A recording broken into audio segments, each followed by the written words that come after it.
Bismillahirrahmanirrahim. Assalamualaikum warahmatullahi wabarakatuh. Waalaikumsalam. Allah bir Muhammad Ali. Uh, First of all, before I started to tell about the rundown and everything, if you come from outside Indonesia, you can turn on your caption setting in your Zoom, because perhaps our English may be hardly understand by you from usually from America or Canada. So thank you very much for all of you who has come. I don't know. Some of you may be evening, some of you may be afternoon. Here is down. Some of you may be late at night, maybe midnight in Europe. I don't know. But we are all in the same world, in the same earth. Yeah. Yeah. So, and then I would like to say thank you very much for Rabbi David for coming to our Zoom. And this is our first time for having one outside our Daudia order and from abroad. So maybe I'm a little bit nervous here. Yeah. So we just have our subuh prayer just now. And before we start our topic today, that is about Judaism and Zionism, I would like to introduce myself. My name is Gayatri Wedotami Muthari. In Indonesia, most people don't have surname, so we don't have like Mivasair or Smith or such things. So Muthari is actually my grandfather's name. It's like in Arab, they have Binti and Bin and Binti and Bin, something like that. So I am the leader of a Daudia Sufi order. It is a Sufi order within the lineage of Haji Bektaswali from Anatolia or Turkey now. And I am the successor of the previous murshid or leader, Sheikh Ali Haidar Thomas McIlwain. He is now in Finland, and he sent a special message for you, Rabbi David. Please send my kisses to Rabbi David Mivasair. It's midnight in Finland, so he cannot join us tonight at his place, but it's down here in Indonesia. So you can check about page. I will not talk a lot about that. But the reason why I invite you to this sohbet means conversation, spiritual conversation. Yeah. So the reason why is because Indonesia is the nation with the largest Muslim population in the world. It's about 87 something percent of Indonesian people, about 220 million Muslims is in Indonesia, not in Arab countries, not in Bangladesh, no, in Indonesia. And we have a very different culture from Arab people or from, we are Southeast language like Philippine, Madagascar, Taiwanese, indigenous, we all speak the same family of language. And actually in Indonesia, the second largest religion is Christianity. And then, so in Indonesia, we have 6 recognized Islam, and then the Satanism, and then the next one is Buddhism, and then Hinduism, and Confucianism. So what it means recognized, it can practice, not have the, for our, we can have other religions, indigenous religion and so on, but not under Ministry of Religions Affairs. So we have just a new, and we have just a new cabinet, Minister of Religions and all, everything. So Judaism, it's even under Protestantism Ministry Affairs, you know. So in Ministry of Religions Affairs, there are 6 recognized religions. So Protestantism will have the Judaism if they want to have temples and everything. So in Indonesia, for example, Indonesia in Sulawesi, the city of Tondano, they have a very big community of Judaism, Jewish people who practice Judaism. Yeah. So I know the rabbi personally, but I think the first rabbi in Indonesia was or is Rabbi Tovia Singer. I met him also, but I don't know his political ideology. But the one in Tondano, he is, I believe so, because that's what I know. So there are a few Jewish, of course, the descendant of Dutch people from previous time when we are in colonized time. there are Jews, and but only like 500 people and maybe just 200 people practicing Judaism. And they have a organization of Judaism here. I don't know their affiliation, whether they are Zionism or not, but Zionist people is very, very active in the eastern side of Indonesia because they are Christians.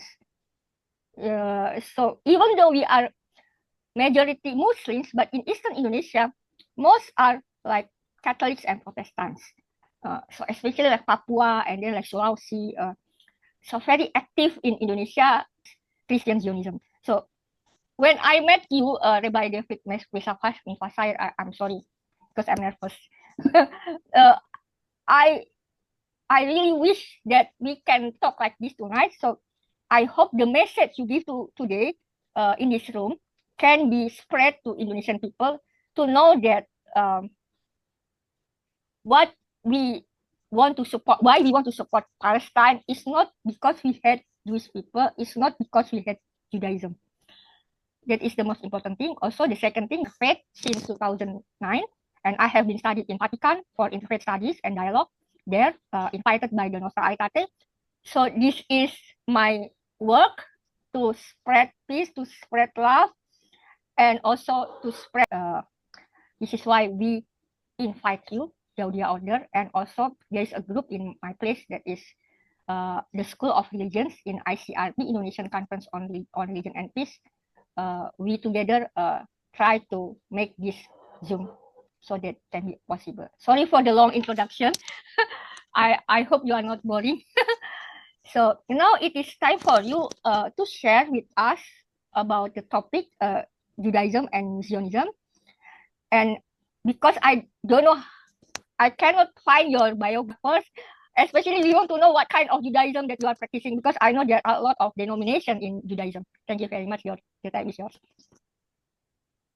Well, thank you, Sister Gayatri. That was a very good introduction, and I learned a lot by listening. I appreciate that. I was waiting for the Subuh prayers. Did I miss it? It was so fast. Yes, it's already done. So Okay. after you are speaking, there will be a question by me, and then then you can answer. Then there will be also a question from Sister Dina, and then you will answer. And then there will be a question from Mr. Aris, and then you answer. Then if we still have time, we can discuss a little bit more, and then we close by praying together. Okay. Well, I'd like to begin by just saying Assalamu alaikum wa rahmatullahi wa barakatuh. Waalaikumsalam warahmatullahi wabarakatuh. That may be my prayer for everyone here. And thank you so much for everything you're doing. You know, I understand that you are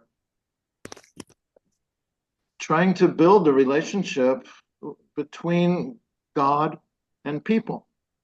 And I also understand that you realize that different people have different ways of knowing God and of sharing our knowledge about God with each other, and different ways that we talk about God and different ways of understanding humanity.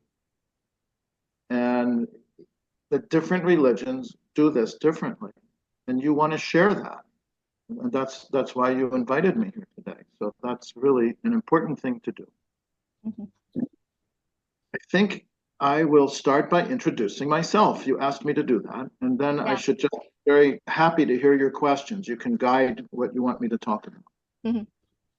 So I am a retired rabbi. I'm 72 years old. I'm in Canada. I live in Ontario, in a city called Hamilton. That's not far from Toronto. But right now, I'm visiting in Vancouver. It's a very beautiful city on the Pacific coast of Canada. And just about me as a rabbi, I was born in a Jewish family. I think all my ancestors for centuries and centuries were all Jewish. I think all my family's all Jewish. My family was not a religious family at all. My parents weren't interested in religion. My grandparents weren't interested in religion. My great-grandparents weren't interested in religion. And when I was a young person, mm, I got interested in religion, mhm, and I was interested in different religions, and I mhm, got most connected to the religion of my people, the mm, historic religious tradition of the mm, Jewish people. mhm, And I studied in a like a seminary for 5 years. mhm, I became an ordained rabbi. And mm, then for about 25 years, I worked in different synagogues mm, as we say, the spiritual leader of the synagogue. mhm, And I also did other work as a rabbi, not only in a synagogue. I also worked in schools. I worked in hospitals, giving support and comfort to people. I worked in a homeless shelter. mhm, And I can say I retired a little more than 5 years ago. Another very important thing to know about me is this talk today is about Judaism and Zionism. So when I was younger and I was like discovering my Jewish self and discovering religion and Judaism, I also really discovered Zionism and the idea that there is a country that's like the Jewish country. It's the country of the Jews. mm, And that was a very attractive idea for me. It was a very mm, powerful idea. I mm, identified with it. I thought myself being born in America was a kind of a very fortunate historical accident. You know, my grandparents, my great grandparents, they had very, very, very difficult lives where they lived before in Europe, and they went to America, and I was born there, and my life was so good in America. But mhm, that's not like the country that I really belong in. mhm, I didn't, like I'm a citizen. My grandparents lived there, my great grandparents lived there, but I didn't feel that's inherently, essentially my country. Where do I belong in the world? In this big, beautiful world? Where's my people's place? mm, And I was very attracted to the idea that the land of Israel is where the Jewish people belong. mm, So when I was a very young man, 19 years old, I went there. And I lived there for a year. I studied in university. I completely fell in love with it. I wanted to stay there the rest of my life. And I saw the injustice and how Palestinian people were displaced, dispossessed, and actually oppressed. So for many years of my life, I was what people call a liberal Zionist or a progressive Zionist. That means I was a Zionist. I really felt very excited to change it, fix it, and make it better. And I lived to read and mm, write Hebrew. I would just say over the years, over many, many years, I changed my point of view. I started thinking this is wrong. That the underlying fundamental premise of there being a Jewish state that is especially for Jews is wrong. And it was very difficult for me to change my ideas. It was very, very difficult to tell other people that I changed my ideas. But mhm, eventually, just a few years ago, I said, I'm an anti Zionist. I'm mm, against. So you asked me to introduce myself, and that's mhm, what I'm also introducing the topic. mm, I've been very active with an organization in Canada that's an organization of Jewish people in Canada. We call it Independent Jewish Voices. It's an mm, anti-Zionist Jewish organization. And because I'm American and because the US is so important, I'm also active in an organization in the US, even though I don't live there, that's called mm, Jewish Voice for Peace. That's also an anti-Zionist Jewish organization. And I think both of those are very important. And that's why I'm saying them. I want anybody listening to this program to know about independent Jewish voices in Canada and Jewish Voice for Peace in the US. Mm, maybe that's enough introduction. Thank you, thank you. I want to add something. Mm. I believe that if we look at the world only through our own eyes, we can only see like one way. Mm. And if we look through other people's eyes, we see more of the whole picture, right? Mm-hmm. You can see what's behind me. I can see what's behind you, you know? Mm-hmm. And I think religion works the same way. That if I am deep, deep, deep into Judaism and I see the world through Jewish eyes, I have a very beautiful understanding of the world. But if I can also look at the world through Muslim eyes or Islamic eyes, or like you said about Indonesia, if I also look at the world through Buddhist eyes, through Christian eyes, you said Confucian eyes, I can see more and more. I can see more of like, say, 360 degrees. So in my life, starting maybe 10 years ago, maybe 15 years ago, I wanted to learn more and more about the Muslim way of just seeing the world. And I've learned a lot. I also want to acknowledge one of my great teachers who I love is in this call. And she's listening. Her name is Simi. Oh. You have said that you're a Sufi in the Mm-hmm. Dawoodiya Yes. Taraka. Yeah. So David. my teacher, and my beautiful sister Simi is also a Sufi and a Sufi teacher. And maybe you and she have met each other somewhere because she travels to conferences. And I invited her to come and listen, and you should meet each other. Hi. We can have relation apa we can have contact each other later. Yeah. Okay, I'm ready for any questions. Yeah. So first of all, I would like to know about the Judaism that you are practicing or you are practicing when you are a rabbi. What kind of Judaism that you are practicing and you are still What practicing? what kind of Judaism?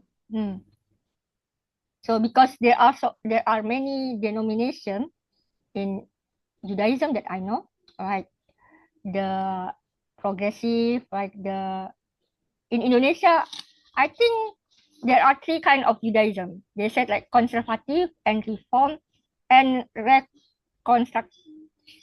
How to say constructivism. It's very difficult word for me. Yeah. Great. That's a great question. So here's my answer.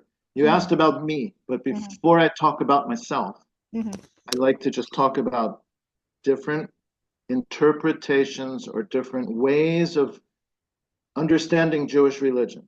And you just said there's many denominations. I wouldn't say there's many. I think there's few denominations, but really, I would maybe divide it into like three types. So one type, we call it Orthodox. Orthodox is not a Jewish word, it's a Greek word.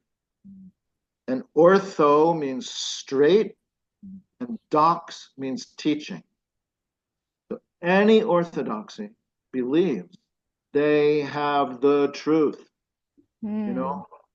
God said it to Moses, and Moses wrote it down, and Moses gave it to Joshua, and Joshua gave it to the next generation, and now we have the truth. That is any orthodoxy, even like Marxist orthodoxy or Freudian orthodoxy, or right? So Orthodox Jews believe that they got it from God, Moses, and it's written down, and their rabbi can tell them this is the truth from God.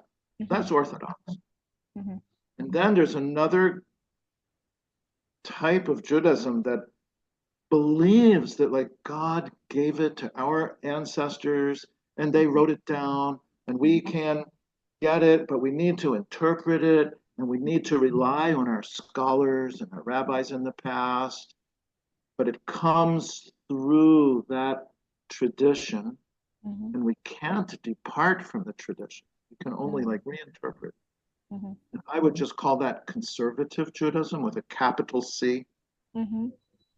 but it's still very attached to kind of scriptures. Like it comes from scripture.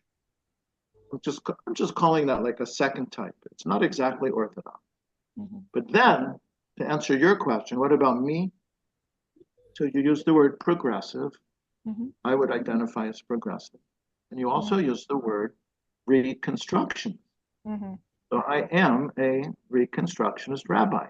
I said I went to a seminary for 5 years. That was the Reconstructionist Rabbinical College Mm-hmm. outside of Philadelphia in the US. I'll just say a little more about my life. I told you I got very interested in Judaism when I was maybe 16, 17, 18 years old. But oh, I want to be a rabbi. I want to like help other Jewish people find this beautiful religion. Mm-hmm. And when I was in university, next Mm-hmm. step is go to a seminary and be a rabbi. So I went to visit the Reform Seminary. Mm-hmm. And when I went there, I thought, I can't do this. I don't believe in the things they believe in. I don't really want to be like the way they're training the rabbis to be. So I guess I can't be a rabbi. I'll be a school teacher. I'll be a social worker. I'll do something, but I can't really be a rabbi. Mm-hmm. When I was almost 30 years old, I went to a conference organized by one of my great teachers named Rabbi Arthur Wasco. Mm-hmm. Rabbi Arthur Wasco organized a conference for Jews in America who were active in the peace movement. And I was very, very active in the peace movement. And he wanted all the Jews in the peace movement to come together and talk together. How can we make our Jewish organizations Mm-hmm. fulfill the ideals that we talk about, like walk, talk? Mm-hmm. And he had this conference. I'm like, okay, I'll go to that conference. I want to be there. And the conference was in a place I never heard of. There was the Reconstructionist Rabbinical College. I didn't know anything about it. So I went to the conference and I'm like, whoa, this exists. I didn't Yeah. know. Nobody told me. So the Reconstructionist idea is very different. Mm-hmm. Reconstructionism conceives of religion as primarily an artifact of human culture and human society, not thinking that it's revealed by God to a prophet and the prophet gives it to the people. Mm-hmm. But that we humans, through centuries and centuries, in our different cultures all over the world, we have so many questions that we need to answer for ourselves. Like, what is the purpose of our life? You know, why are we here? Where do we come from? What are we supposed to be doing? How to relate to each other? And so many things that we want to celebrate. Everything from sunrise and sunset and food and babies being born.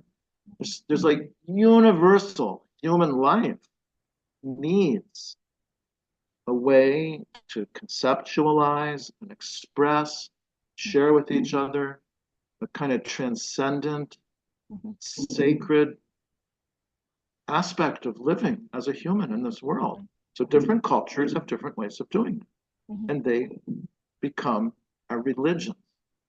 So Reconstructionist Judaism is very different. I just said, like, from Orthodox and conservative, and it says, like, yeah, our religion has got a lot of really great stuff, and we love it, and we live it.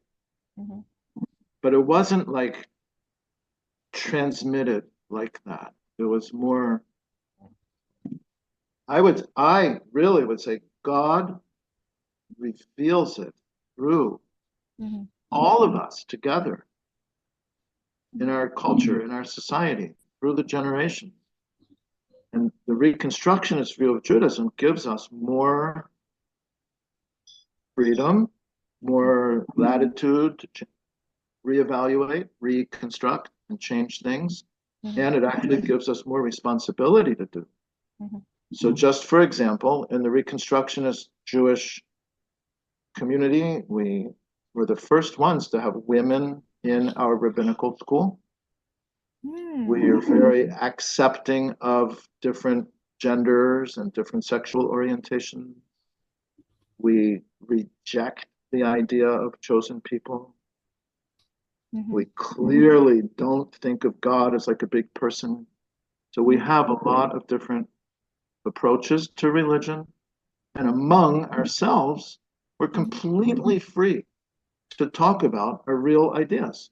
The founder of Reconstructionist Judaism, his name was Mordechai Kaplan, and he basically wanted a kind of Judaism where we didn't have to check our rationality, our rational minds at the door. When you come in the synagogue, you don't have to leave your rational, critical thinking outside and just accept some beliefs that people told you. You can continue to think critically and be inside the religion. So that's a long way to answer your question. What kind of rabbi am I? And if you want to label, yeah, I'm a Reconstructionist, and I tried to share some of what does that mean. Okay, thank you very much. So actually, if you are still working as a rabbi, I invite you to open a synagogue in Indonesia because there is a Reconstructionist Judaism here that I read from all the kinds of denominations that are here in Indonesia. Because I also read that you have been in Japan, yeah? Yeah. You're in Japan as a rabbi or working in Japan? No, I lived in Japan before I became a rabbi. Oh, okay. So, I gave you one kind of answer, a yeah. different kind of answer. I'm thinking, you're a Sufi. So within Judaism, also, there's a stream or a tradition of, I can just say like Kabbalah. There's something in Judaism that goes beyond the received exact words, and is really looking for spirit and looking for the personal relationship with the divine. And that's also a big part of me as a rabbi. So we have our structures, we have our times for prayer, and we have eat this and don't eat that, and ways of doing things. But always I want to look into those things or look behind those things. What is that about? Why are we doing it? What's the value? What's the connection we get with the divine presence by doing that? And not just do it, but look for the gift or the inner light that's in it. So you told us just now that when you were little, you are not so religious. You are not coming from a religious family. So we would like to know, when you grew up as a Jew, whether both of your parents are Jews, and did they ever talk about Israel?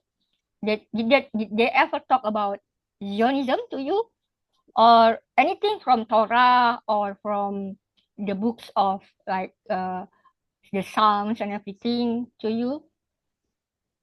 No, at all. So nothing. This is very surprising to me because when I approached you, I thought you were from small you learn Judaism. So there is a very interesting question here from an audience because I also want to ask the same thing actually from, what is her name? Sandy. So actually, I don't know he or they. What is the approach of Reconstructionist Judaism toward Zionism, and is that changing now since October 7th? So we shift to the topic of Zionism. Hold that question. Hold that okay, question. just hold it. All right. Okay.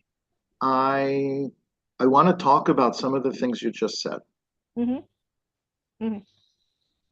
So one thing I think is very important is to understand that being a Jew is not the same thing as believing in a Jewish religion Mhm. or having any relationship with a Jewish religion. It's different things.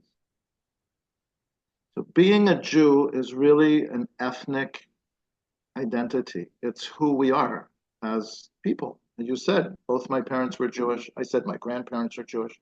That's who I am. It's what I am.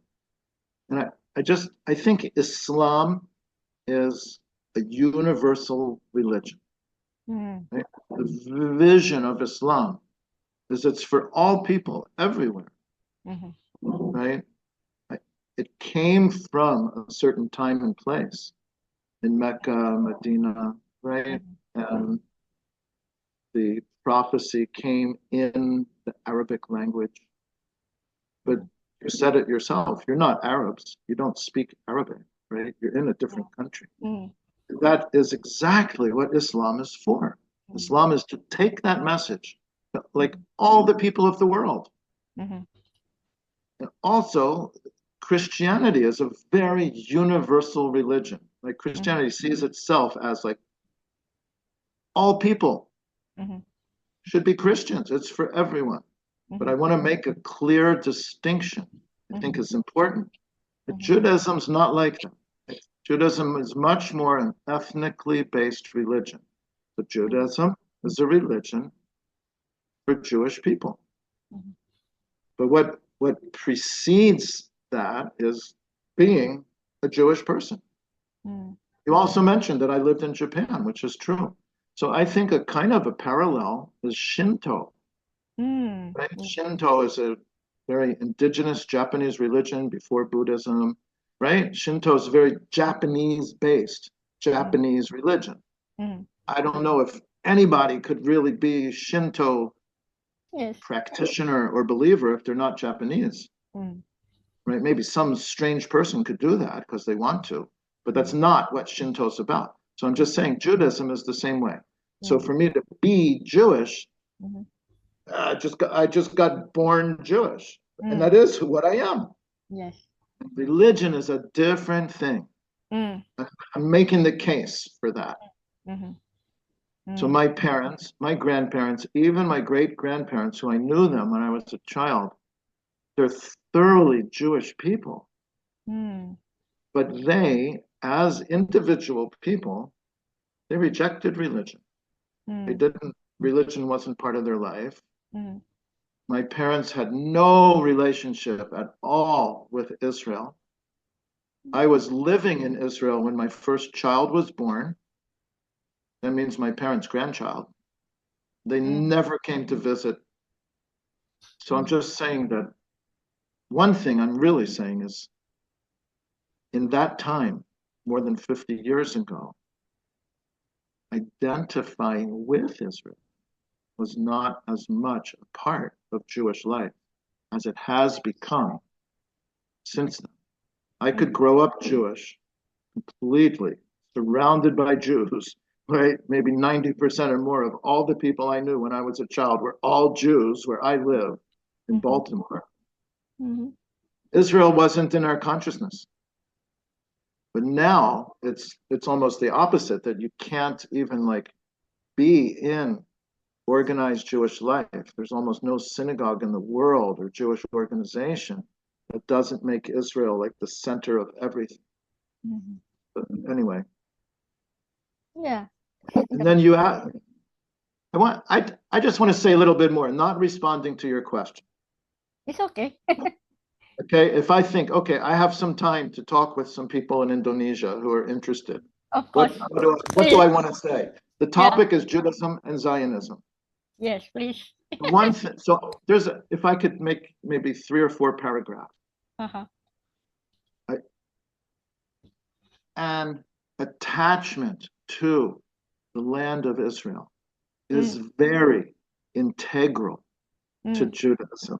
Judaism, our religion, Mm. began with the Torah. And Mm. in the Torah, we have a story that God first was revealed to Abraham. Mm. And the first thing that God said, Avraham, Avraham. And he said, Mm. Hineni, here I am. Mhm. The first thing God said was, go forth Mhm. from your home, from your Mhm. birthplace, from your father's house, to the land that I will show you. Mhm. That's the first thing that Mhm. God said. And then Abraham took Mhm. his wife, people, and he went. And where did he go? Mhm. Then it was called Canaan, but it's Mhm. that land. So I'm just saying that from the very, very, very beginning of Mhm. the story that we tell ourselves, Mm. that land is part of the story. And Mm. our, our prophets lived there, our Mm. kings lived there, our Bible was written there. Mm. And for centuries and centuries, that was the center of our people's lives. Mhm. In our prayers, in all the traditional Jewish prayers, 3 times every day, we pray to God, take us back, we want to go back, Mhm. right? Every time we eat a meal, we eat some bread. Thank you, God, for the bread, and take us back to Jerusalem. So I'm just in our holidays.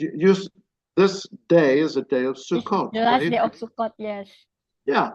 So Sukkot is based on the cycle of Mm. the seasons Mm. in the land of Israel.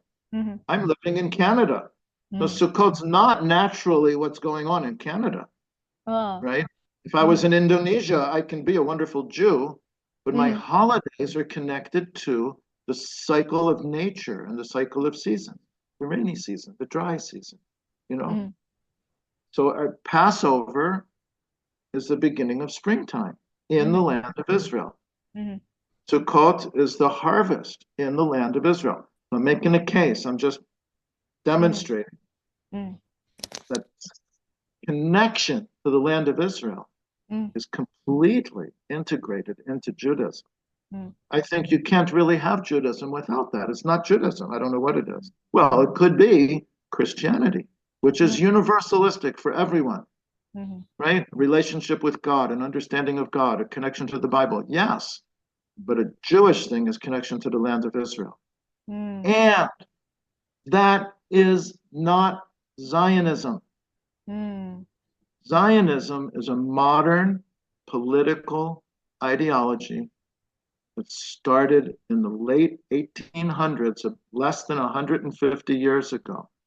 Mm. And it was a political ideology that came out of Central and Eastern Europe Mhm. during the rise of nationalism, when different ethnic groups in Europe were breaking out of empires. There's a Russian Empire, there was an Austro-Hungarian Empire, and many different groups. I'll just say, like the Polish people, the Hungarian people, the Lithuanian people, the Czech people, all these different nations had this idea of nationalism and they wanted their own country.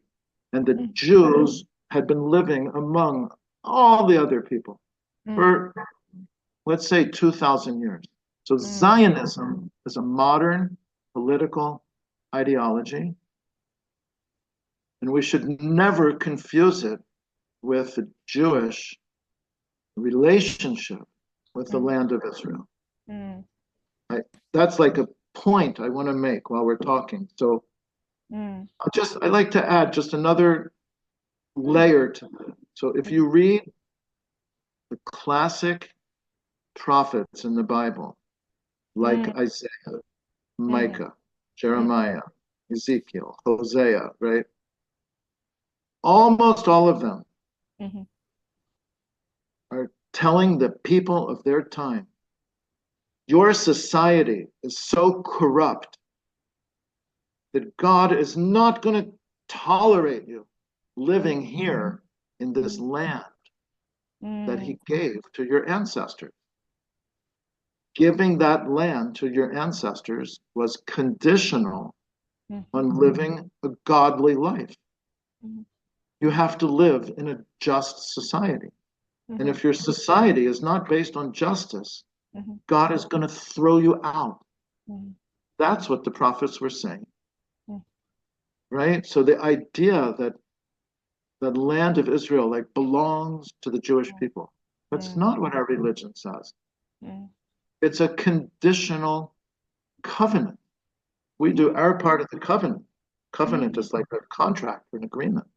If we're living in a just, righteous society, kind of like the reward is we get to live in our land. And the prophets all said, if you don't change your ways, God's going to throw you out. Mhm. But don't lose hope Mm. because you can change your ways. You can Mm. do tauba, change. You can come back to God, accept God in your life, live a godly life. And then God will also take you back. So, in the Jewish religious idea about the land of Israel, it's exactly that. So, when we're praying, Mhm. oh God, take us back to Jerusalem, take us Mm. back to Zion.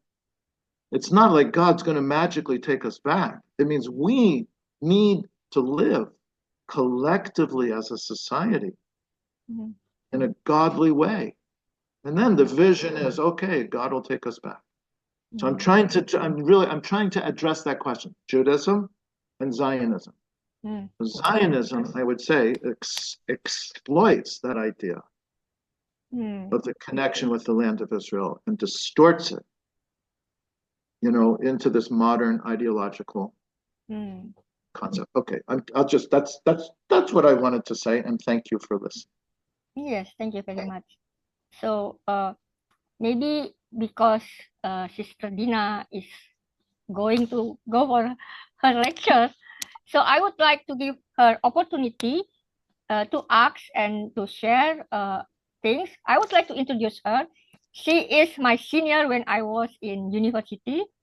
She was studying Arabic and I was studying history, but now she is a lecturer of international affairs studies Wow. and observer of Middle East. So she always talk about Palestine. You can go to her Twitter, always talk about Palestine, Palestine, and all things like that. So please, Tedina. Thank you. Okay, thank you, Sister Gayatri. Assalamualaikum warahmatullahi wabarakatuh. Peace be upon you all.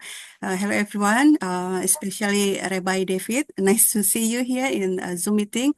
I'm very pleased to present in this discussion, and thank you for your explanation about the difference between Zionism and Judaism.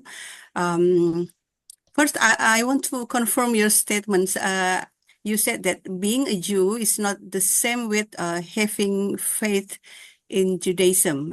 Being a Jew is an ethnic matter. Is that right? Yes. Yeah. Okay. So that's my shortest answer of the whole day.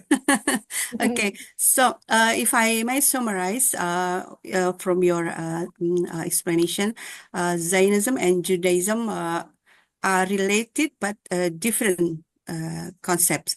Judaism is a religion that encompasses a set of beliefs, practices, and cultural traditions of Jewish people based on Torah, right? And the Zionism is a political movement which started in 19th century, and they distort the idea of coming back to Jerusalem. Is that right? Yeah. Yeah. Exactly. Yes. Okay. So I would like ask you a question about what happened now in Palestine. I read a survey from Pew Research Center. I will read it. It finds that 39% of Israelis says Israel military response against Hamas in Gaza has been about right, while 34% say it has gone far. It has not gone far enough, and 19% think it has gone too far. So this shows roughly, in my opinion, that about 73% of Israeli population agrees agree with the massive military attack on people in Gaza. It makes me wonder how can a society grow to be very supportive to violence, massive violence against people of other religion. As you said that being a Jew is not the same with having faith in Judaism. It is more ethnical matter. So can we conclude that those views of Israelis most related with ethnicity as Jew, not as religion? Is that right? I think that's right. Hmm. Mm-hmm. I Do you mean, have there's any comment on Jew- that? Do you have any comment on her? The result of the, the survey? the Jewish religion Mhm. for centuries and centuries was clearly a religion of peace. I can say more about that. I will. I'm going to just give myself permission to expand on it. Yes, please. I'll do that in a moment. But I think it's very common in human societies that people are susceptible to indoctrination and are often kind of guided in their response to events by media and by like dominant voices. And they can become persuaded that those are authentic expressions of their religion or kind of ideals. I think we see that a lot in many cultures and many countries, that people adopt ideas that are very, very destructive and damaging and unhealthy. You know, I don't want to point any fingers at anyone else, but almost every society in the world at some time has engaged in a kind of genocide or mass violence against others. And I don't think anyone does that thinking that they're doing evil. They think they're doing something right and good, or they wouldn't do it. So I think in the last very few decades, maybe the last 20 or 30 years, the statistics that you read indicate that in Israeli society, people have become convinced that it's right to eliminate Palestinians. Just can't even say it. Like, just kill them, destroy them, be done with them, not have them in our world anymore. And that clearly is coming from a kind of, I think, a very damaged psychology that is manipulated by forces that have become dominant in the society. And you know, your question was something about, you know, how can a society become like that? And the trappings of Judaism, some of aspects of Judaism are used for that, to kind of give it an appeal or a kind of cover. But what I know, so now I'm going to go back to what I was going to say. You know, to Dr. Suleiman or Sister Dina, you know, of course, that in Judaism, traditionally we say there are 613 commandments. The rabbis in ancient times, they counted all the commandments in the Torah. They said there's 613 commandments. So everybody knows the 10 commandments: thou shalt not kill, thou shalt not steal. But they say there's 613, and they enumerated every one of them. They studied them, they teach them. But there are two commandments that we can say, when God gave these commandments to the prophet Moses, God said, one of them, there's 2 commandments that use the word pursue. I'm going to say what they are. One of them is bakesh shalom v'radfehu. That means seek peace and pursue it. That's one. The other one is tzedek, tzedek tirdof. Justice, justice you shall pursue. So the rabbis noticed all the commandments. You don't use that word, pursue it. All the commandments are something that we do when the opportunity arises. Today is the last day of Sukkot. Okay, when this day comes, I'll say special prayers. I'll eat in my sukkah. You know, one of the 10 commandments is honor your father and your mother. I don't have a father and mother. They died. Right, so I don't honor them the same way anymore because they're not in this world with me. You get my point, right? Friday afternoon, the sun is going down. It's time for Shabbat.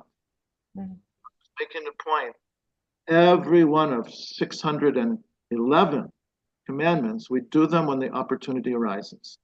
You have to do it. The 2 commandments have the word pursue it, peace and justice. And the ancient rabbis told us what that means is God's telling us we have to get up out of our place of comfort, make peace and make justice. And there's so many teachings in Judaism about peace. And I want to say, I think being realistic, kind of stepping out of my religious head as a rabbi and just talking more like realistically, all of those centuries, for more than 2,000 years, the Jewish people didn't have the power to be anything but peaceful.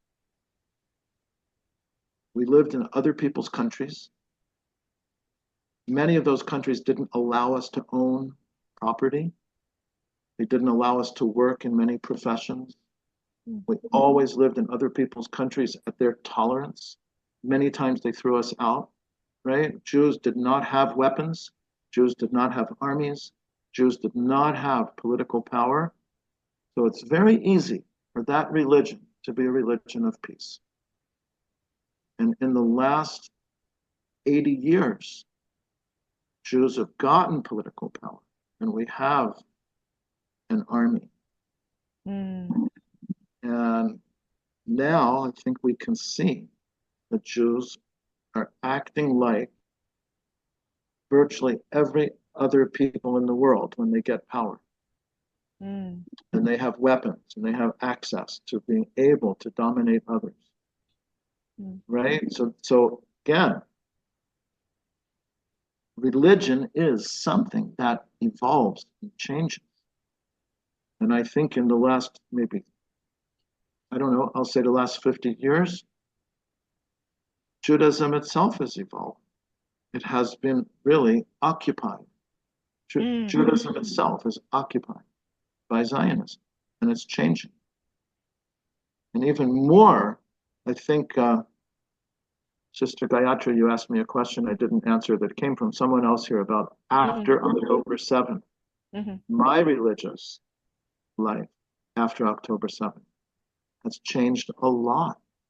I can't go to any synagogue that actually exists in Canada, the country where I live. Every synagogue in Canada is a Zionist synagogue. They push Zionism. They emphasize like the religious duty to support Israel, even now. Even now. We see, you mentioned Twitter, I see all the time the most brutal, violent, inhuman genocide being perpetrated by Israel. Any synagogue that I would walk into, they're teaching me that's what I should support. So my religious life has radically changed in the last year. And there are, I would say, a lot of Jews like me. I hear from them because I'm a rabbi and they know about me. So people write to me, they call me, they say the same thing I said. I can't go to my synagogue anymore. I went there for 30 years, but I can't go there. In addition to that, they don't want me. They tell me I'm a traitor. They tell me I'm anti-Semitic, even though I'm Jewish. They don't want me, and I don't want to be there, right? So what can I do? Where can I go? And I think at this time, we have not yet created the alternate institutions and structures that we need. Unless Jewish people just give up our religion completely and walk away from it, as my great grandparents and grandparents and parents did, and my brother and my sister, and two of my three children just giving up on religion. Like, religion is not a thing we want in our lives, you know. The people who want religion and are Jewish and want a Jewish religion need to create different structures, different institutions, in different ways that are going to maintain the true, you know, humanitarian, universalistic ideas of justice and peace that Judaism has always been.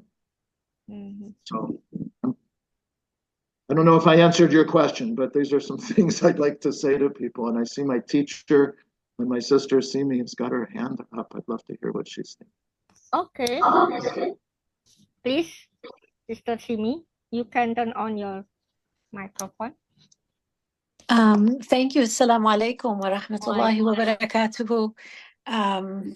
It's wonderful to be here. Thank you, David. Every time I hear you, I learn something new. And in this new context, I learned many new things because there were things you adumbrated with more detail. I think because you're speaking to Indonesia, and I'm so honored really to meet you and meet a fellow a Sufi friend and community. So what I wanted to say was that I think, you know, this question, we have a term, being unmosqued, Muslims who are unmosqued, and that they feel that there's not a mosque they can go to that is expansive enough for their perspective. It might be a matter of gender. It might be a matter of ideology. Being in North America through the 1980s, most of our mosques that were built at that time as Islam was growing and flourishing, often funds came from Saudi Arabia. The imams were sent from the University of Medina. They may not have been very much in touch with North American Muslim realities. And they certainly had a very Wahhabi ideology, for example. So for those of us who had a more Sufi inclination, there's many reasons people are unmosqued, and people are also unsynagogued. And I think this is happening more. And one of the things we talk about a lot is the third spaces that are created. So some of those are Sufi tekkes, Sufi khanaqas. There are progressive Muslim spaces in people's homes. There are organizations that have more opportunities for women's leadership, for example, Muslim progressive organizations. But one of the very powerful things that has happened since October 7th is these university encampments that I'm sure in Indonesia, you've seen these encampments at Western universities. We had a beautiful one here at the University of British Columbia. And contrary to the popular media depictions, which tend to be quite right-wing and have portrayed them as hotbeds of anger and radicalism and anti-Semitism, these are places where Judaism has been practiced in very beautiful, profound ways. So there has been Shabbat in the encampments. There have been the celebration of, you know, Hanukkah and the whole cycle of Jewish, the high holidays. You know, this started in October, and these high holidays are moving in progression. All of this was celebrated and commemorated there in ways that were expanding, that were going back to that vast vision of pursue peace, pursue justice. And you saw these slogans as well as "not in our name" on T-shirts and all around. And at the same time, you had Muslims in the encampments, and you might have a Shabbat service and a Maghrib prayer, and the Muslims would be present for the Shabbat in meditation. The Jewish students would surround the Muslim students as they entered that vulnerability of sujood, to make sure that they were safe and that there was no harassment, but also symbolically to hold that circle. So the encampments and the protests have also been, I think, the marches have been really powerful, and all the organizing spaces of solidarity have actually become spaces where Muslim students and Jewish students were able to, and Christian students and others were able to actually integrate their spirituality, re-examine it, explore, create. It's been such an efflorescence. So that political space has become a very important spiritual third space. And many of these, I hear young anti-Zionist Jews with, we have Solidarity for Palestinian Human Rights, which is a very prominent organization on campuses. And many of them say, wow, this is actually where I feel most safe. People say, oh, this is, anti-Semitic, and Jewish students don't feel safe on campuses. And one response has been, well, if your ideas are being questioned, of course, there's discomfort. You're not at ease. This is part of what a university education is actually meant to do for all of us to some degree, right? To encounter our prejudices and push through them. So, but that feeling discomfort or ill at ease is not the same thing as being unsafe. But many Jewish students, I know, when they enter these spaces, feel like, wow, I can breathe here. I feel safe here. I can be who I am. I can embrace my spirituality, and I'm not facing this ethical issue. But they're also encountering something. Of course, there are many players, but let me look at the Jewish players and then the Muslim and Arab players. They're encountering this quality of karam, of generosity, and which has been a hallmark of pre-Islamic Arabic culture as a kind of ethos, and which has became then a real Muslim ethic. And they're being like genuinely loved, genuinely embraced. I would say it's that Sufi-ish, that real quality of divine love, the universality that is there that you talked about being it's not just, oh, this is a universal religion and therefore you can become Muslim and be part of this. It's a universal teaching of peace, surrender, and love, and we are embracing you because we hold common ideals and we see the beauty and the courage of what you're doing. So I think it's one of the most profound spaces, actually, the peace movement and the movement for Palestinian human rights is a place where Jewish and Muslim students, as well as there are many Christians who are engaged from a spiritual perspective in this war. Yeah, so I just wanted to say that I think that's a really important place where. Thank you very much, Sister Simi. I think you are from Turkey or somewhere, yeah? Or no, I'm from India, but my Sufi path is a Turkish. My Sufi path, my family are Chishti, so I have Chishti. Chishti, okay. But my Sufi path is a Rifai. I have Chishti alignments as well, but my Sufi path is a Rifai Marufi, and it's Turkish, yes, as well. Yeah, okay. Thank you very much. So, thank you very much for sharing, because we actually in Indonesia, we support Palestine because it's already in our constitution. We support Palestine because we are against colonialism and we are against oppression, and it's clearly mentioned in our constitution. So even in the last in the speech by our new elected president, so he was just inaugurated yesterday, 20 October, he emphasized this, that we support Palestine because our constitution is against the colonialism and against the oppression. But we pray and we hope for the United States, because it's the one that have the power to end this. So maybe what we can talk to today in this room also, how we as a global society can give solution, or maybe can give inspiration, so that we can have at least this problem that we are so suffer.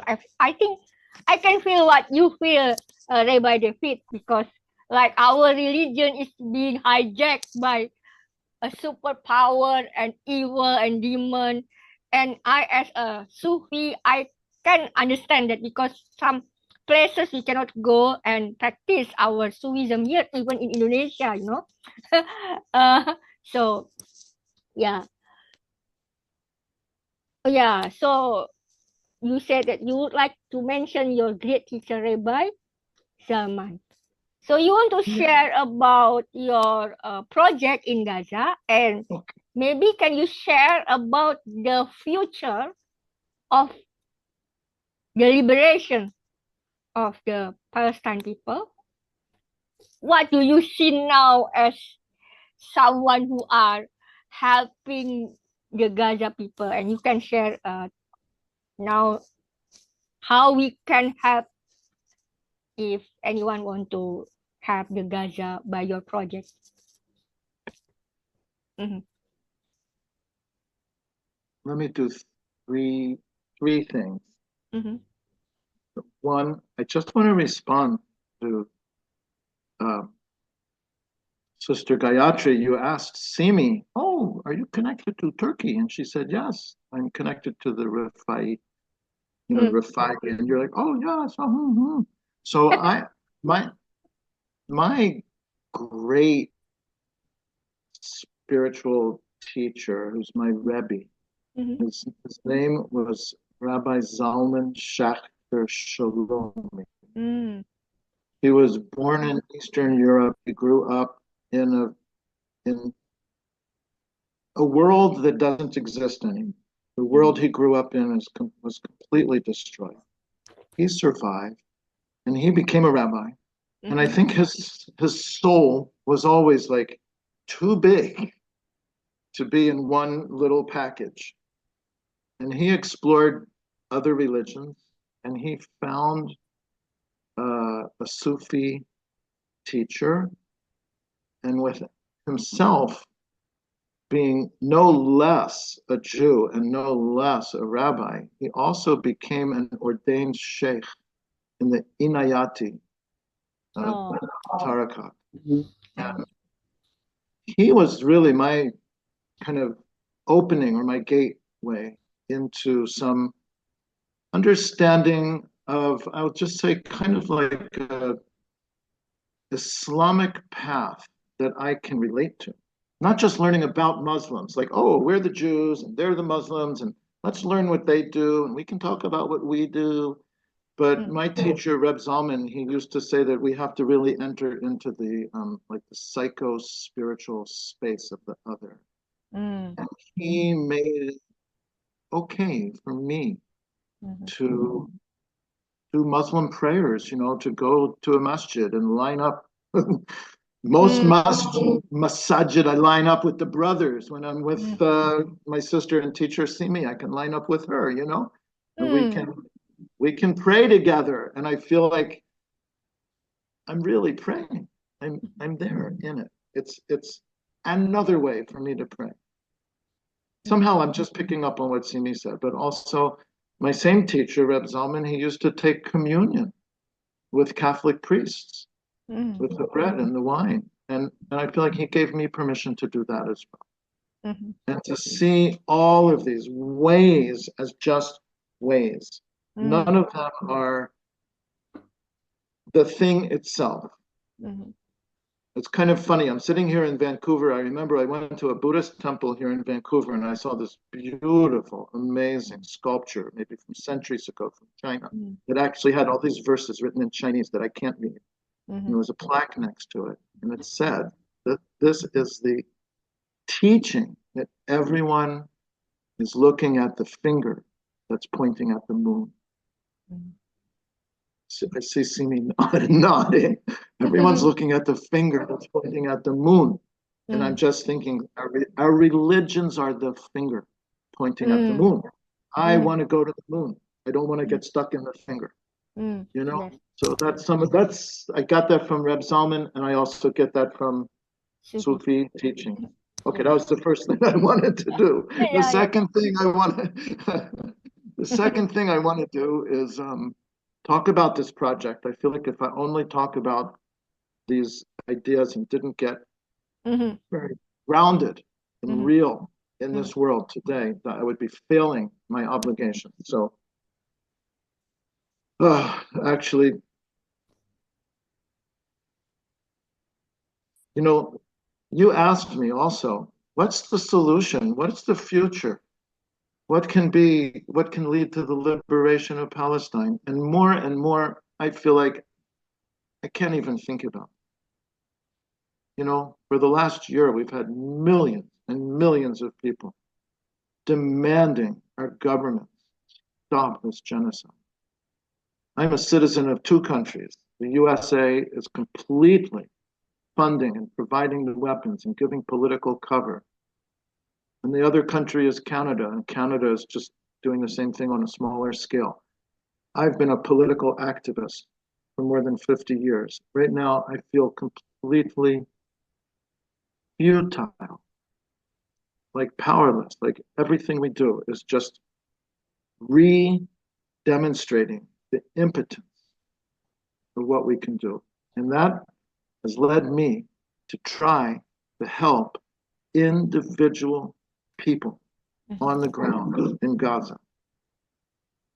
Another thing I tell myself, kind of a story with a Jewish background and Jewish understanding of this world, is I, throughout my life, I've known Holocaust survivors who survived because someone helped, someone gave them a piece of bread, or someone opened their door and said, quick, get in my house.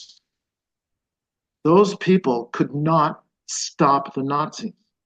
The Nazis continued their genocide for years.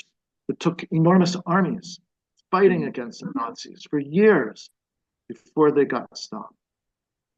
But all that time, there were individual people and groups of people who helped other individual people or families. You know, someone gave them some potatoes. Or someone said, quick, you know, you can hide in my barn, but you have to leave tomorrow morning. But if they didn't do that, that person would have been killed. And I met those people 30, 40, 50 years later. So I, for more than the last year, I feel like I have an obligation to try to help somebody on the ground in Gaza. And we have ways we can do that. And actually, Simi is part of this. And it's very simple. We collect money and we send the money to the people there. And it helps them buy food. Probably everybody listening to me knows this already. They have to buy food, clean water. Right now, they need warm clothes for their children. They left their home like a year ago, like their children's feet grow. Alhamdulillah, their children's feet are still growing, but their shoes don't grow. So they need to buy shoes. They need tents. They need everything. So we get a few $100s and we send it to very specific individual people. And the other thing we do is we have relationships with them. We write to them. We tell them we're thinking about them. We care about them. We're praying for them. We hear their daily life. They can share their worries and concerns with us. So I posted on the chat a way that anybody could give some money that we will give directly to people in Gaza who will like immediately use it. And if anybody's interested and would like to have a connection with some people there, you can just contact me and I will introduce you to people who would appreciate knowing that you're thinking about them and they could talk to you about this. Then the third thing is you asked me this question. What do I see in the future? And I just can't see the future, but I know what should be. And I can say very clearly that everyone must live together and respect each other and appreciate each other. I can love my people the way I love my family, right? I have a brother and I have a sister, thank God. I have my children, I have cousins. I love them. They're very special to me. I've known them my whole life. You know what I'm saying? But also, I can love everybody and I can get along with everybody and I can appreciate other people's ways of doing things that are different from mine. I said before, I can learn from other people that are different from me. I can get something from them that I can't get myself. So that's what needs to be in the future. The Jewish people deserve a place in the land of Israel. They should not be pushed out and have to go somewhere else. And they have to live together with the people who were there before the Jewish people came back. Jews lived there 2,000 years ago, and 1,000 years ago there were a few Jews. But 150 years ago, there was only very, very, very few Jews.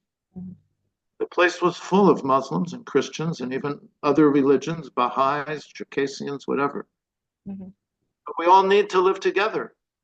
And we can do that. That is the vision. That is what God wants of us. That is what every prophet has ever said. That is what every religion teaches. And it's up to us. All the problems are human-made problems. These problems don't have to exist. It's us that's making the problem. And we can fix it. I completely believe that. I want to name an organization that if anybody wants to pursue this idea that I'm talking about, there's an organization called the One Democratic State Initiative. And you Yes, can Google. I know the organization. Good. You can find their website. You can get on their list. It's an organization that's trying to help more and more Jews and Palestinians get this idea that we can all live together. We can all be equal. We can be ourselves. I don't have to give up who I am. And I can appreciate and love someone else who's different. And that's beautiful and good. And we can live together. That's what humans are made to do. My wish. Yes, thank you very much. I actually know about this One Democratic State initiative and have been contacted before to translate their brochure into Indonesian language so that I can spread about this into Indonesian people. So, so we have another guest. Actually, he is a man. He's a chef from Ijabi. Ijabi is an organization which members usually are Sufis, but mostly are Shias. You know, the 12 Shias, mostly in Iran. So in Indonesia, we have small groups of Muslims from the 12 Shia, and they have two big organizations. One is Abi and another one is Ijabi. And this person, Aris, he is from Ijabi, the second one. And he lives in a small town in Eastern Java, which study English in their village. So when you go to the village, you want to study English, so he is there. So Brother Aris, are you here? Ada nggak Brother Faris di sini? Silahkan. Yes, Miss, I'm here. Okay, yes. Hello. Yes, please, you can ask to Rabbi David. Okay. Shalom Aleichem. Shalom Aleichem. Rabbi David. I'm very pleasure to be here to discuss about the difference between Zionism and Judaism. And I also appreciate with Dr. Dina Yulian Sintaiman that is present in here, and Miss Simi from Indian that I also read about three continental leader Vijay Prasad Wow. that also have a concern about Palestina and the others, and about leftist generation from in Palestina, FLP, I think. Oh. In here, I would like to just give a presentation, a little presentation that it's cause my English is very bad. My English, even though I live in English village, but I can't speak English well. So in here, I would like to as Ijabi secretary in Kediri, I would like to give some explanation about what have been discussing in here by Rabbi David Mivasair, by Miss Tina Julianti Sulaiman, by Miss Simi, by Mrs. Gayatri Mutatami. I remember about what have been said by Ibn Arabi that laqad sara qalbi qabilan kulla suratin pamar'an li ghuzlanin wa tayrin li ruhbani.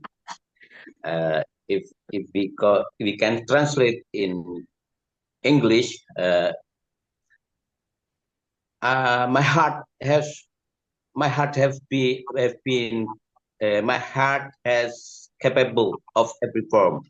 It's a pastor for gazelles, monastery for Christian monk, a book of Torah, pilgrimage of Kaaba, and the other, and so on and so on, and was ended by poem. I follow the religion of love. What I follow the religion of love. In Arabic, we call Adinu bidin al-hub. Adinu bidin al-hub. I follow the religion of love. Let me remember. What have been camel takes. It's my religion and my faith. So I also remember that in Andalusia era that have been described by the text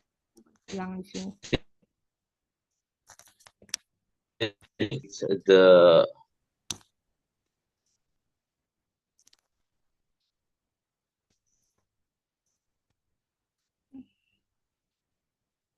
Mesti masuk lagi nih gua.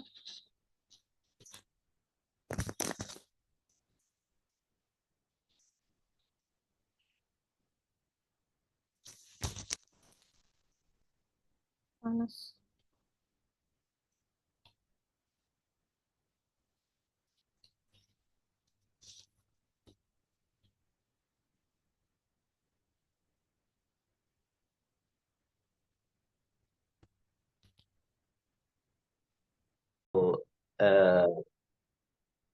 theological theological in Catholic, in Latin America, we know Dom Helder Camara, we know Gustavo Guterres, that have liberation theology.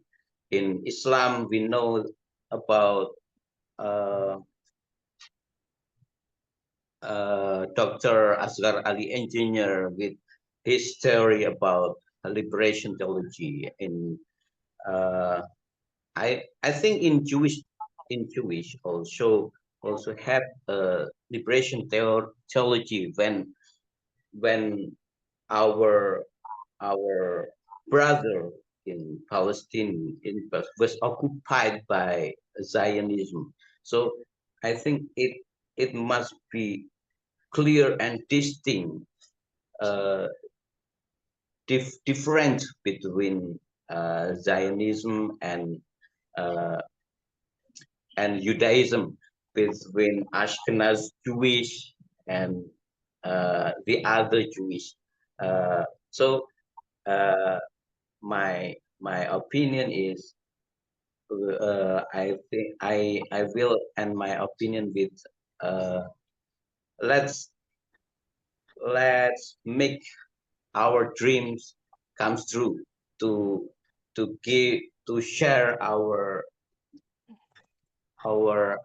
universality religion theory, universality liberation theology in every our religion, to make to untuk membantu, to help our brother and sister in Palestine. So I think it's enough to me, and I would like to apologize Sure. because Okay. my English is Mr. Tukul language. Thank Thank you. you. Thank you very much. Thank you very much. I have a technical problem here. My laptop is suddenly closed, but I'm using now my handphone.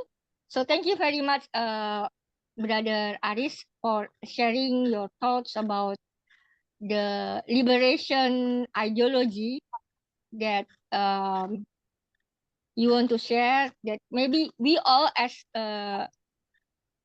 this society can share each other about each of our own liberation theology, because I think in Christianity also we have liberation theology, right?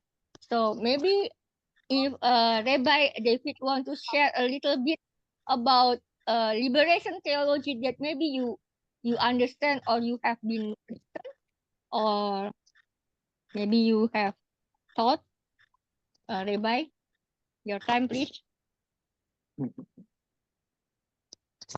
Well, I think really all of true Judaism is liberation theology. That liberation is for all people. Access to God and to holiness is for everyone. That the real task of humans is to make a just and fair society, to care for each other, right? To help the poor. Yeah, I think that's what it's all about. Okay, thank you very much. So actually there is one more question by our murid or our disciple from Daudia Orchard. So actually Daudia is from the name of David. So maybe this is our fate that we really want to meet today, you know. So he wrote in Indonesian, so I will translate it to you. Ini ngerjain gue nih Rahmat nih. Pakai bahasa Indonesia. So first of all, I want to appreciate Rabbi because he has a moral courage for speaking about this. It is a courage that should be praised, and so brave. So we want to know why you are so courageous to be against Zionism while you are a Jew. Because he said that Zionist is having benefits to Jewish community. He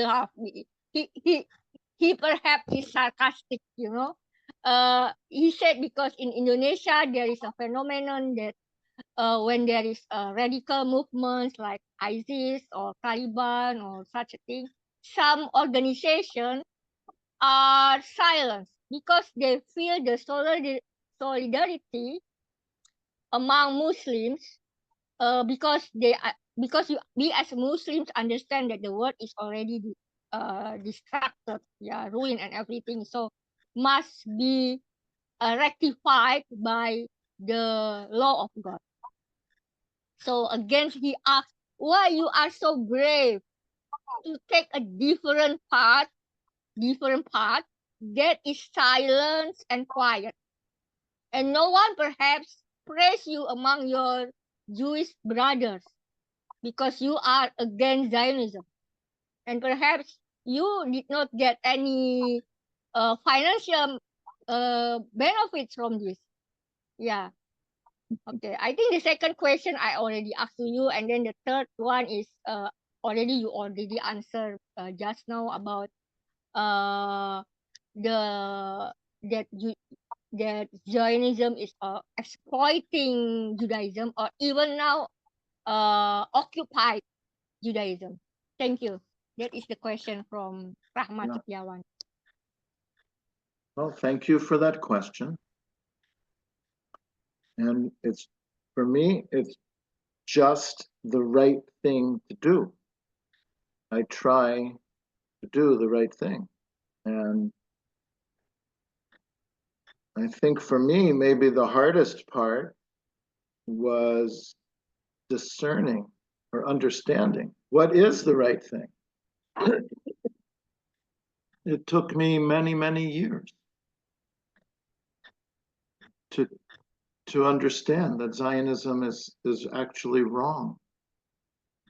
You know, I could see before my very eyes the oppression of the Palestinian people. I lived there for 4 years. From the first day that I was there, I could see it before my eyes. I lived in places where I knew the Palestinian people had been driven out of their homes and their homes were destroyed. So cognitively, that was very clear. What's my relationship to that? What do I do about it? It required a kind of letting go of stories that I had told myself, that I believed in, that defined who I was.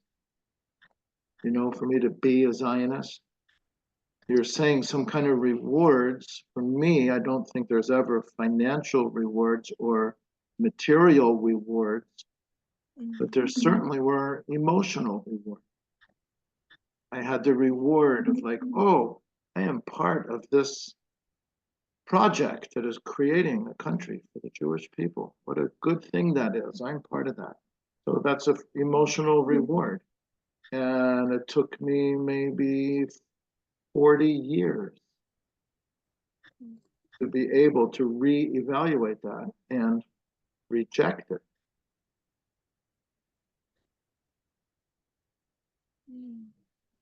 And it's really difficult to let go of the things that we believe. And those things that we believe are part of our identity, part of our self-definition. Who am I? I'm a person who believes that. Right? That's me. And I associate with other people who believe that. That is my path in life. And to give that up is very difficult. I'm not talking, I mean, yeah, that's my story, but I'm really actually talking about the other people who haven't yet gone through that process to reevaluate and come to a better, truer understanding. And in some ways, I like to just kind of call for compassion for them and prayer for them that they can do that. And just to relate specifically to the idea of material, financial rewards, I said in the beginning, I'm 72 years old. I'm retired. My children are grown. If I was 32 years old and I had little children at home and I was a rabbi and my income came from my position as a rabbi,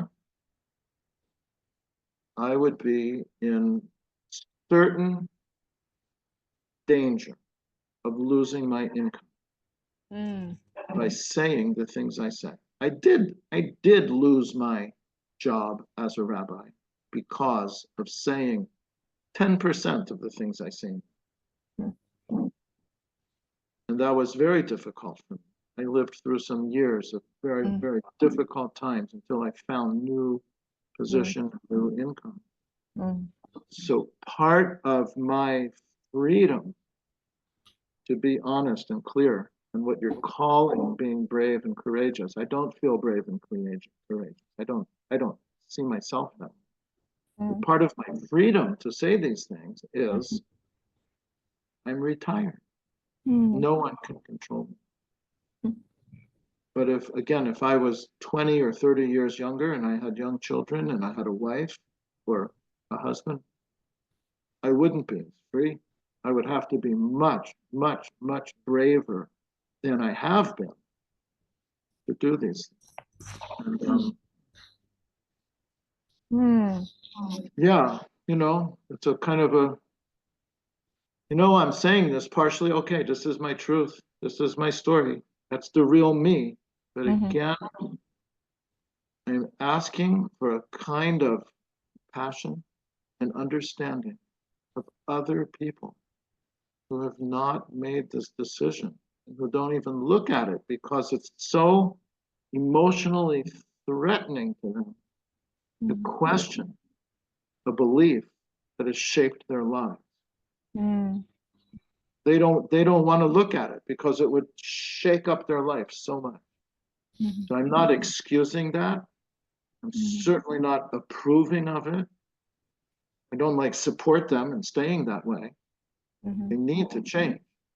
But I feel like I'm talking here with some other people that have a spiritual outlook on life. And I'm saying somewhere in your heart, have compassion for people that have not yet been able to kind of break out of the rigidity of the belief that they were brought into certain beliefs and they haven't been able to change it. So I don't know, in my heart, I just have kind of passion. Wow, thank you very much.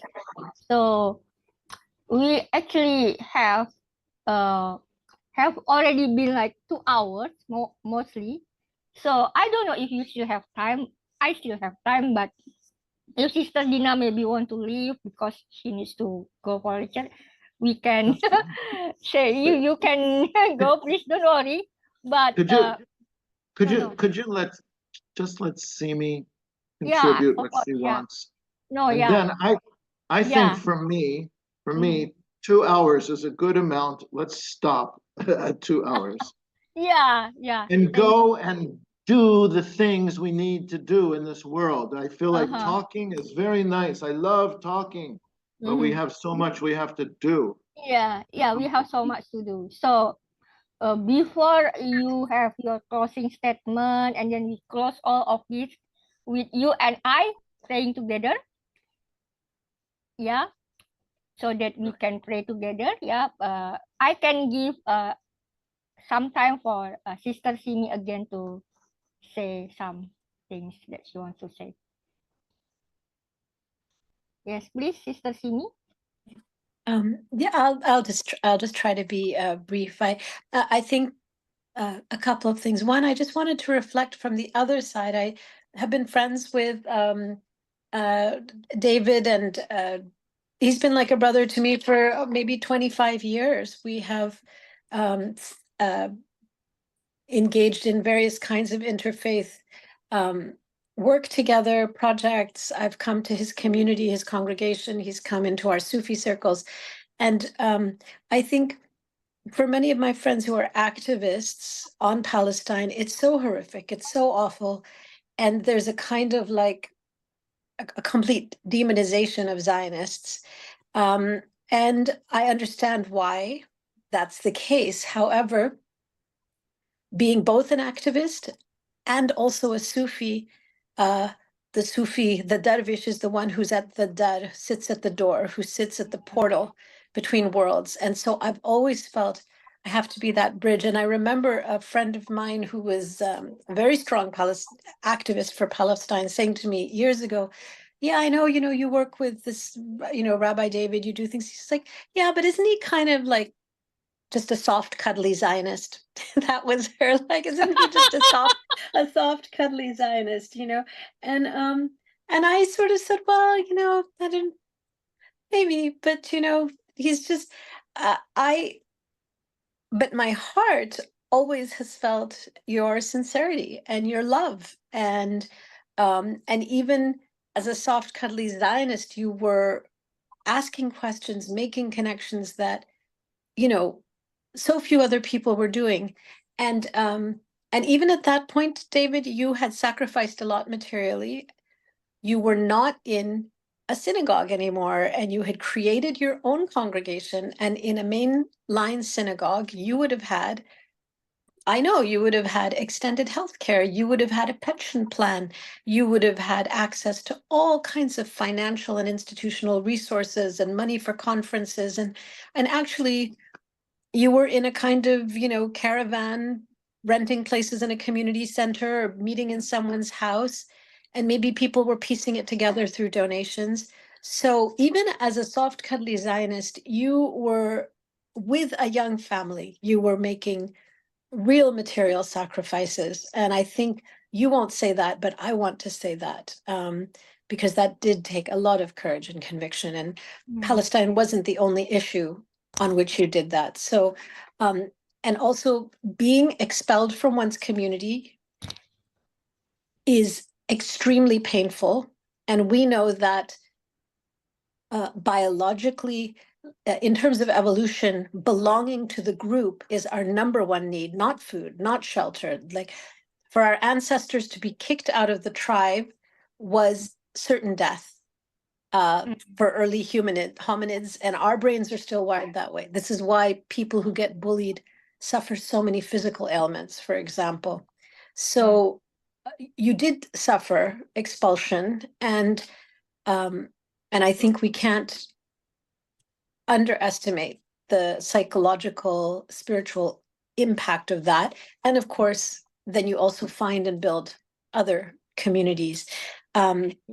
But I think as a Sufi and an activist, it's very important for me to hold this patience and this space and with humility, not like, oh, I'm holding this for David. I mean, David made material sacrifices to say what he was saying, and I never had to. I came from a Muslim community where it was expected that I would hold these views. I have, Palestinian friends and family. So I think those were, I did mention in the comments that Rabbi Mark Ellis is someone I was introduced to after October 7th, and he sadly passed away recently.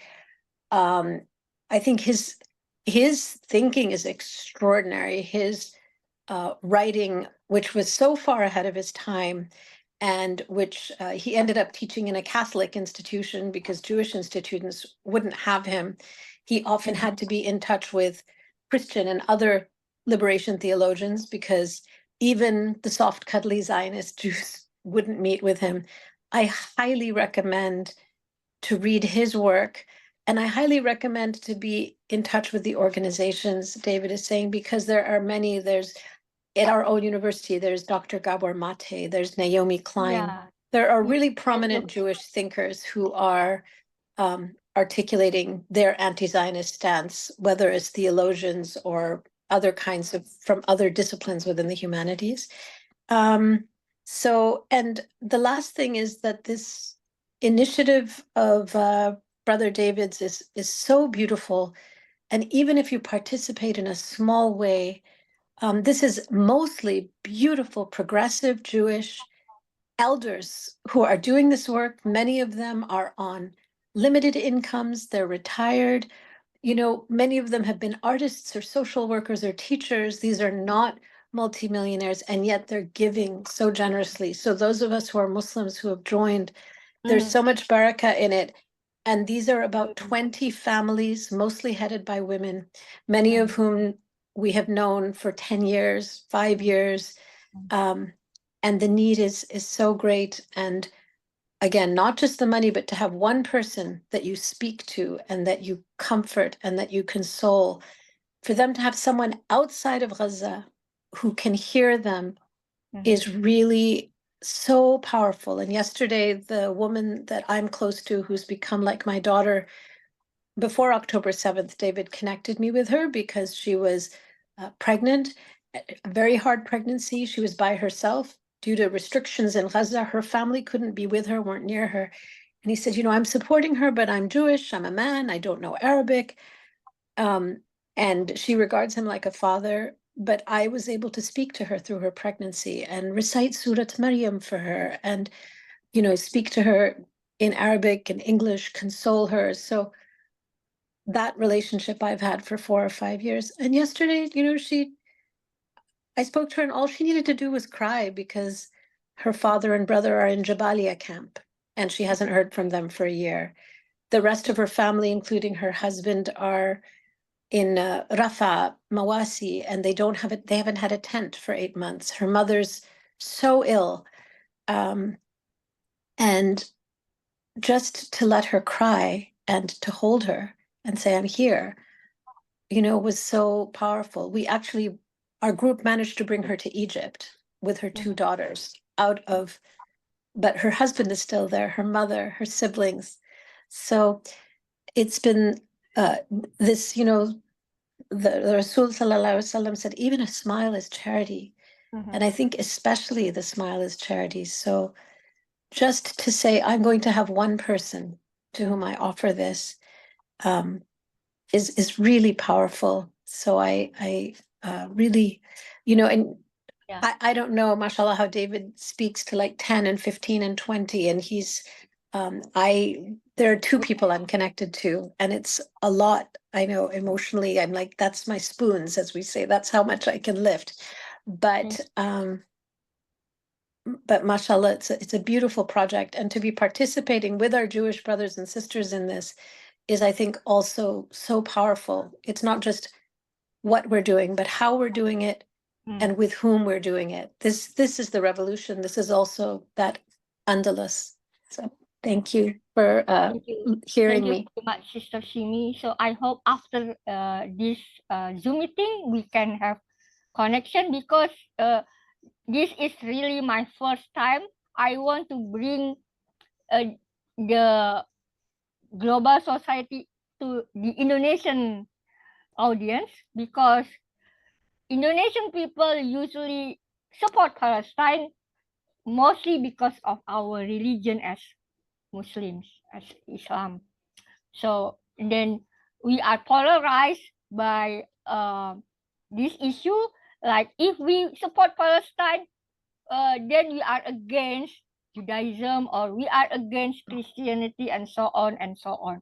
So as an interfaith activist since 2009, and I have been in Rome for interfaith studies, I have this feeling that when I saw Rabbi David in Facebook, I try to approach him. Before I give time for Rabbi David to give closing statement before our praying together, I want to share a story. So I grew up as a Muslim in Indonesia and then in Malaysia also for some time, and then I come back to Indonesia. I never met a Jew person. I never met.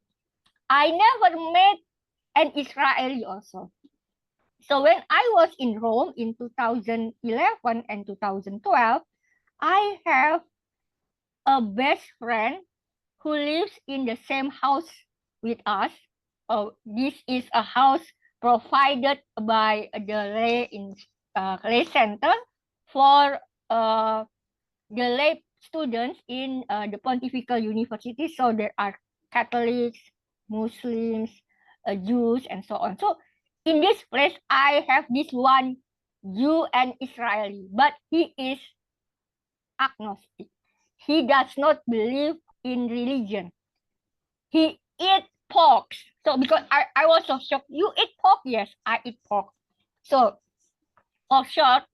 So one night, I still woke up because I have to do my assignment. It's about 2 a.m. I think 2 a.m. in the morning, and it's winter. And suddenly, from my mail, from our mail group, there was a message saying that please help me. I am downstairs and I forget to bring the key to come inside our house.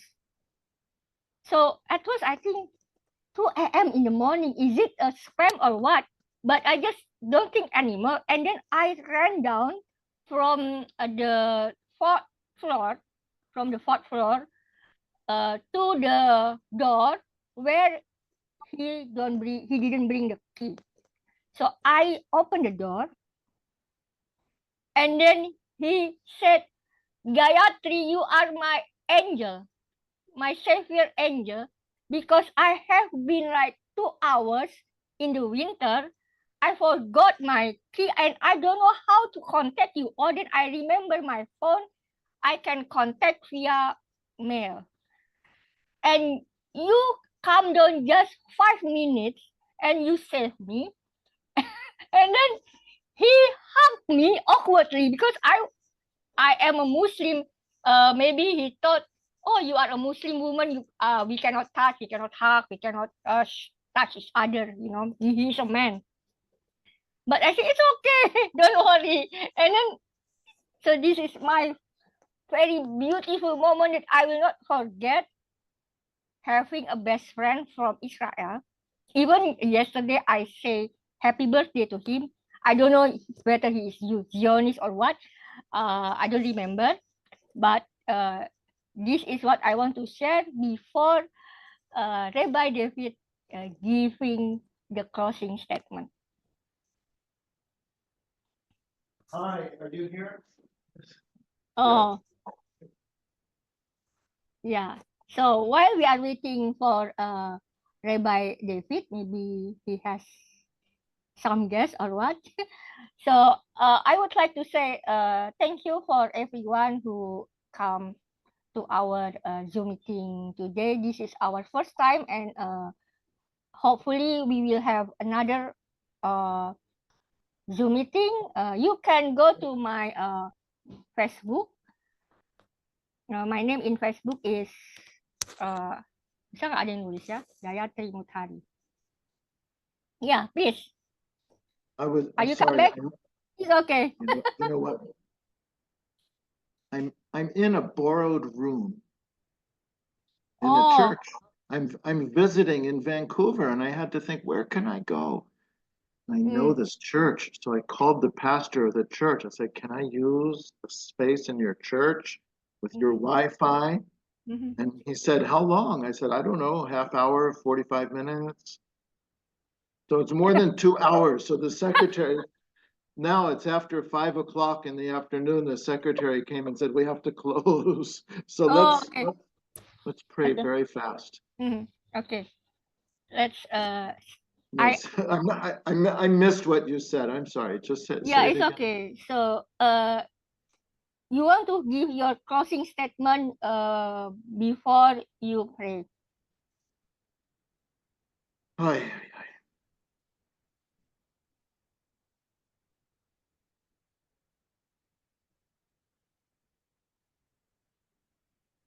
I don't know, my closing statement, just to open our hearts to each other, to all your creatures, all this world, and give us the strength, wisdom, courage, to do what we can to care for your creatures and your creation.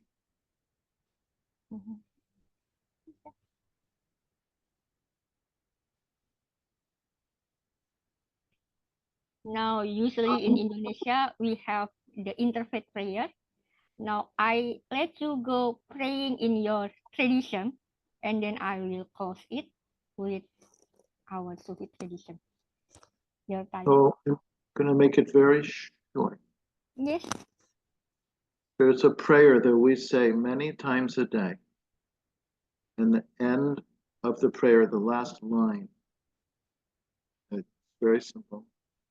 Oseh shalom b'mromav, Ya'aseh shalom aleinu, Yal kol Yisrael, Yal kol Yishmael, Yal kol Yoshvei Tevel. One who creates peace in the high places, make peace for us, for all of Israel, all of Ismail, and all who dwell on this earth. We say, Amen. Amin. Amin ya Rabbal Alamin. So, in Daudia Sufi order, we believe that there are 4 peers or 4 mursyid in occultation. The first is Prophet Enoch. The second is Prophet Elijah, as a Jew, of course, Prophet Elijah. And the third one is Jesus Christ or Isa al-Masih. And the fourth one is Imam Mahdi or Muhammad al-Mahdi. So I just want to say a short, may the 4 peer Rijal al-Goib pray for us, and I believe I see them here watching us today. May our meeting today and after and forever always be guided for one humanity, because we are all siblings in one humanity. And I will close with Al-Fatihah. You see the picture there. There is a picture of a man that is my father, just passed away in January when he is 80 years old in January. So he's my father. I will give this also for him. Bismillahirrahmanirrahim. Alhamdulillahirabbil alamin arrahmanirrahim. Maliki yaumiddin. Iyyaka na'budu wa iyyaka nasta'in. Ihdinas siratal mustaqim. Siratal ladzina an'amta 'alaihim ghairil maghdubi 'alaihim waladdallin. Amin. Rabbana atina fid dunya hasanah wa fil akhirati hasanah wa qina azabannar. Allahumma sholli ala Muhammad wa ali Muhammad wa ajil farajahum ala Muhammad ali. Thank you very much, Rabbi David Mivasair. I don't know how to say thank you for you, because it's really excited for me. Thank you very much. Thank you. This has been wonderful. I appreciate it very much. Yeah. Thank you everyone, all of you, for coming today, Yeah. Sister Dina. Very nice to see you all, Rabbi David. Thank you for everything. Everyone who just come, you can check on YouTube channel. Bye bye. See you. Thank you, Assalamualaikum. Gayatri.